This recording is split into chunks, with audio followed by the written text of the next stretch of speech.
30%, y con los resultados que hemos logrado del 2014 hacia 2016, evidentemente que la brecha ha disminuido, la brecha de la demanda potencial bajo las condiciones actuales ha disminuido, y esto disminuye el potencial de crecimiento en términos de porcentaje, no en términos absolutos. Todavía tenemos para poder comercializar más vehículos de los que estamos comercializando en este momento, pero esta brecha ha disminuido, es decir, hay menos gente que esté necesitando y que esté en las posibilidades de comprar un vehículo que lo que había hace 3 años. Entonces es evidente y es un factor muy relevante a tomar en cuenta. A esto hay que agregar lo que hemos observado de la desaceleración también presente en la economía en su conjunto, de las medidas de política monetaria que están teniendo ejecución respecto de las tasas de interés y que son un instrumento para controlar la inflación, que tiene un impacto en el incremento en el costo del financiamiento. No estoy hablando del crédito automotriz, estoy hablando del financiamiento que afecta la disponibilidad de recursos de los consumidores potenciales. Si tú tienes que pagar más por el servicio de la deuda de tu tarjeta de crédito o de la tienda departamental, pues vas a tener menor disponibilidad para poder pensar en contratar un crédito adicional para automóvil. Y eso va disminuyendo el universo de consumidores potenciales, entre otros factores. ¿Por qué? Porque cuando vemos los datos del crédito automotriz, sigue creciendo.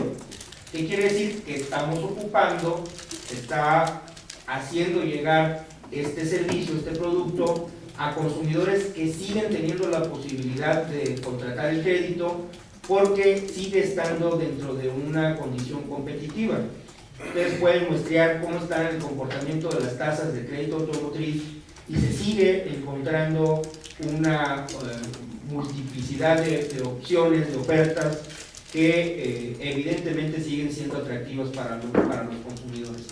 Dentro de todo esto, el necesario punto de observación sobre lo que nos muestra el INEGI, que es la tendencia de los precios de los vehículos en el mercado automotriz, observamos que ha sido un ajuste bastante atenuado respecto del rezago que traían los precios de años anteriores y respecto de la devaluación importante que tuvo nuestra moneda también en los años anteriores. Luego entonces, todo este conjunto de factores nos explican en términos del promedio del mercado mexicano lo que está ocurriendo.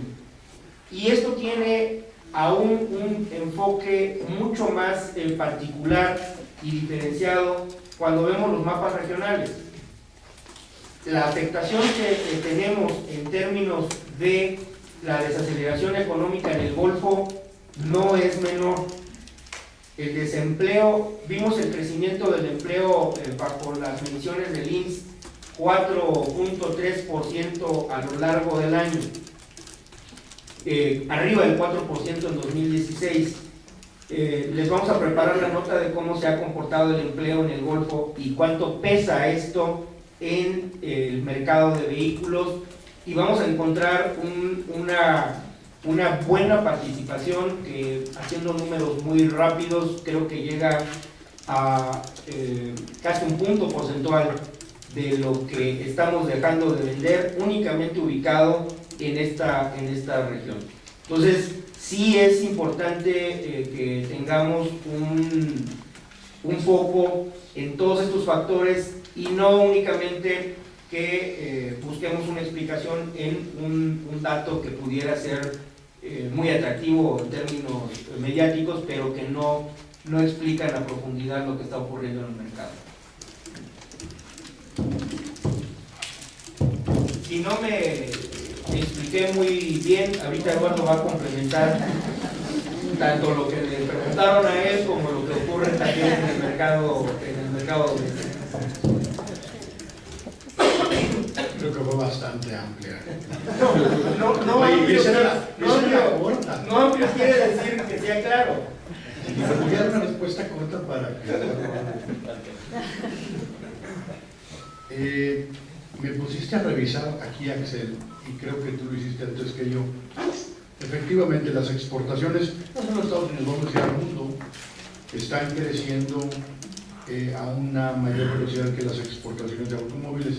También hay que tomar en cuenta, y estaba yo viendo así muy rápido, que hay un par de marcas que destacan y jalan ese porcentaje.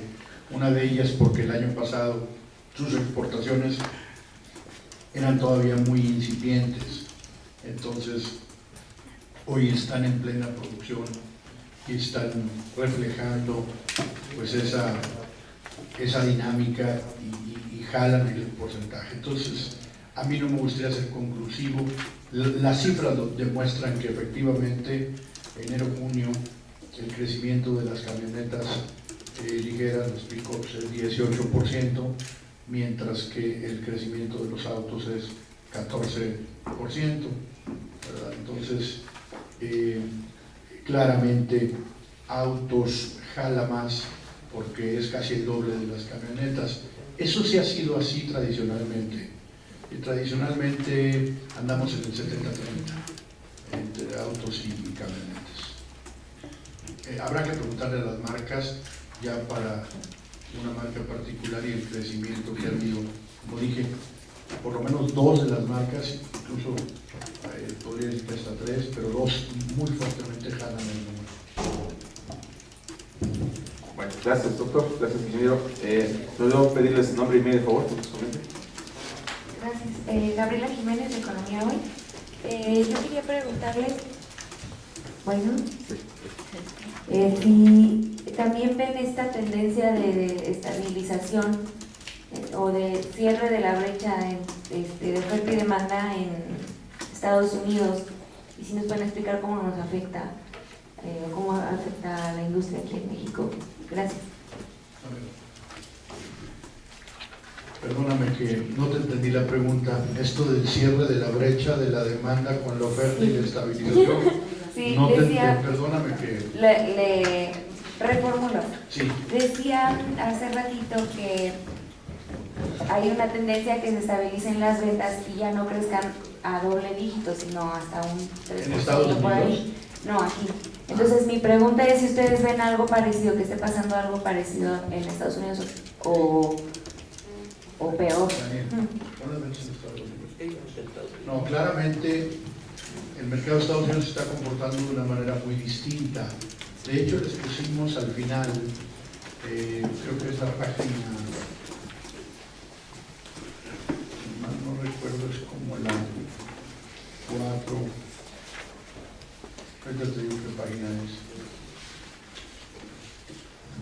El mercado se llama el mercado interno en los países de América del Norte. Por ahí de las 4, las 5, no sé si ya lo abriste. El mercado interno en los países de América del Norte es una gráfica muy interesante. Bueno, ahí tienes Estados Unidos. Y si algo tiene Estados Unidos, en todo caso, pues es que trae una caída brutal. Olvídate el crecimiento a 2 dígitos. Trae una caída brutal de 2.2% en el primer semestre del año, 3.2% en junio. Los analistas están preocupados porque están viendo esta caída en el mercado, pues que trae a países como Alemania, como Corea. Vean las cifras.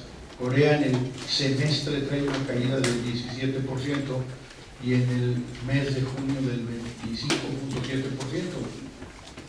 O sea, aquí lo interesante, que nadie lo podíamos haber anticipado honestamente, es que México creciera pues arriba del 15%, mientras que el mercado caía entre 2 y 3%.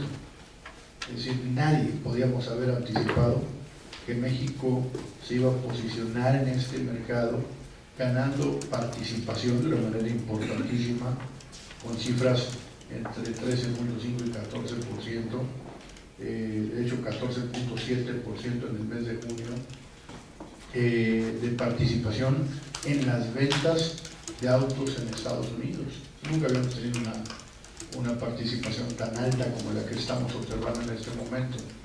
Entonces, lejos de hablar de una estabilización o de crecimientos, yo te invito a que veas, bueno, por supuesto esta gráfica que amablemente Daniel nos pone en la pantalla, pero el cuadro de mercado interno en los países de América del Norte, que ahí está, en donde puedes ver qué es lo que está ocurriendo tanto en el mes de junio como en el acumulado 16 y 17 para los tres países. En los tres países puedes ver qué está pasando en el mercado interno y luego qué está pasando en el acumulado. Ok, continuamos. No sé, ¿no veo manos levantadas? ¿Por acá? Tampoco. ¿No?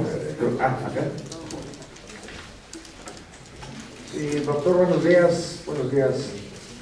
Preguntarte, Doc, ya sé que está ya en un impasse lo de la negociación del Telecán, pero ¿ves si nos puedes adelantar algo a la prensa sobre el asunto del Telecán, si hay alguna novedad, si hay algo que podamos conocer de nuevo en esta materia?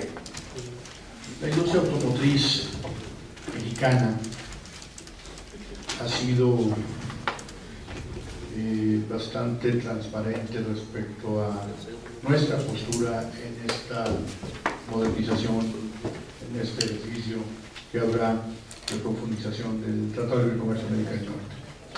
Nosotros, en una absoluta empatía también con las asociaciones pares de AMIA en Estados Unidos y en Canadá, estamos solicitando a nuestros respectivos gobiernos que se asegure que en este diálogo para buscar la modernización de este instrumento comercial se mantenga el libre comercio. El libre comercio es fundamental en el éxito que ha tenido la relación comercial automotriz entre los tres países. También estamos solicitando que se mantenga la regla de origen, porque la regla de origen que hoy tenemos es, sin duda, si no una de las más estrictas, la más estricta de este tratado, con 62.5% de contenido regional en costo neto con rastreo. Y esta postura de no moverla en la regla de origen y de mantener el libre comercio es una postura que hemos expresado todas las asociaciones en los tres países. Son públicas las intervenciones que han hecho las asociaciones de los Estados Unidos, tanto APC como Global Automakers y asimismo Auto Alliance. De la misma manera, el Canadian Manufacturers of Vehicles, el CBMA, y el Global Automakers Canada han hecho pública su postura en relación a este tema de acceso a mercados, que es coincidente con nuestra asociación. Nosotros estamos preparados para mostrar nuestros números, estamos preparados para demostrar por qué pensamos nosotros que el sector automotriz hay que cuidarlo por el éxito que ha tenido tan importante a nivel trilateral, y por supuesto AMIA y su servidor en el llamado cuarto de junto de las negociaciones hemos sido nombrados pues como representantes de nuestro sector. Entonces ahí vamos a estar en ese cuarto de junto de las negociaciones. Preguntas y aranceles. Más que la postura de Rogelio Garza Bueno, como acabo de decir, al poner nosotros sobre la mesa que vamos por libre comercio, pues esa es obvio la postura. Gracias. Entonces continuamos con una última pregunta. Doctor, nada más como seguimiento a esta cuestión de las reglas de origen, entonces posición de AMIA es no modificarlas, y le quisiera preguntar si se elevara ligeramente la regla de origen, más o menos tienen contemplado cuánto tiempo tardaría en adaptarse a la industria. Yo sé que la respuesta que me va a dar va a ser, depende de la marca, porque cada marca tiene su propia mezcla, pero ¿tienen más o menos un estimado de cómo podría afectar a la industria en general? No, la respuesta que le voy a dar no es esa. La respuesta que le voy a dar me regresa a la pregunta original que le precedió a usted. Nuestra postura es no moverle a las reglas de origen. Y usted me pregunta que si nuestra postura es no moverle, pues sí, efectivamente es no moverle. Si se plantea moverle, pues nuestra postura va a ser no moverle. Entonces, perdónenme, pero no puedo darle una mejor respuesta. Y además, no es una casualidad la coincidencia entre los tres países, entre las industrias de los tres países, entre las asociaciones de fabricantes de vehículos de los tres países. No es una sorpresa.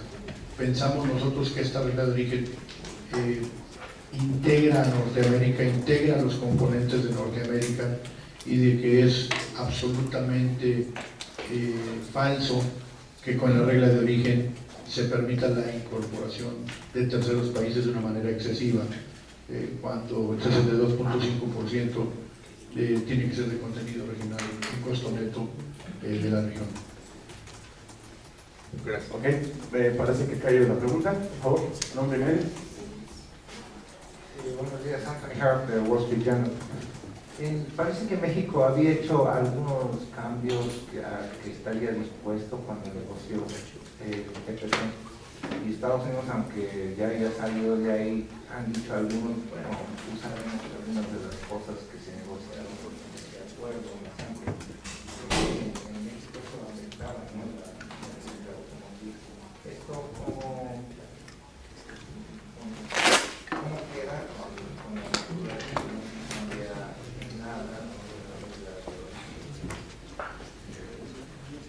Déjeme entrar a un tema un poquito más técnico, porque necesito entrar a él para poder explicarle.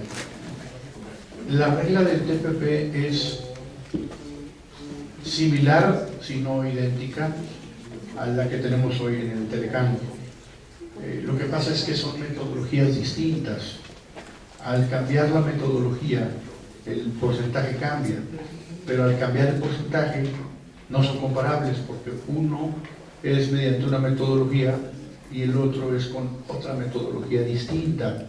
Lo que hicimos en el TPP fue que hubo una solicitud del resto de los países del TPP, fuera de Estados Unidos, Canadá y México, por cambiarnos a una metodología para ellos más sencilla.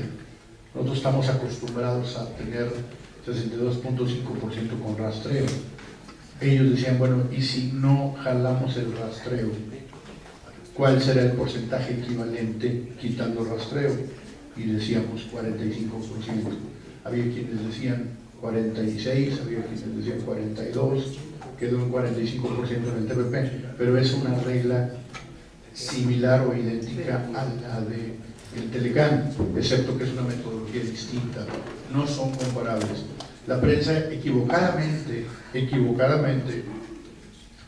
tomó el 45 como la regla de origen ya bajó, ya se hizo más laxa, porque antes era 62.5 y ahora es 45. Como hablar de grados X y grados varios. Es como hablar de dos tipos de escalas. Aquí la metodología no es la misma, una es con rastreo y otra sin rastreo. Sin rastreo necesariamente el porcentaje baja, y entonces bajó a 45%, pero si nosotros las vemos las dos frente al cambio metodológico, son reglas de un nivel de estricto similar. Entonces no hay una diferencia en materia de reglas de origen en TPP sustantiva. Por supuesto hay un cambio en metodología. Y en seguimiento a eso, ¿qué les parece entonces la propuesta de unos aceleros en Estados Unidos de que se rastree precisamente el contenido de acero? Miren, nosotros no opinamos de los componentes como el acero o otros. Nosotros opinamos de los vehículos. Entonces habrá que preguntarle a los aceleros en este país. Bueno, concluimos. Muchísimas gracias a todos. Vemos en senador. Muchas gracias a todos ustedes por su participación. Los esperamos en la mía el mes de agosto.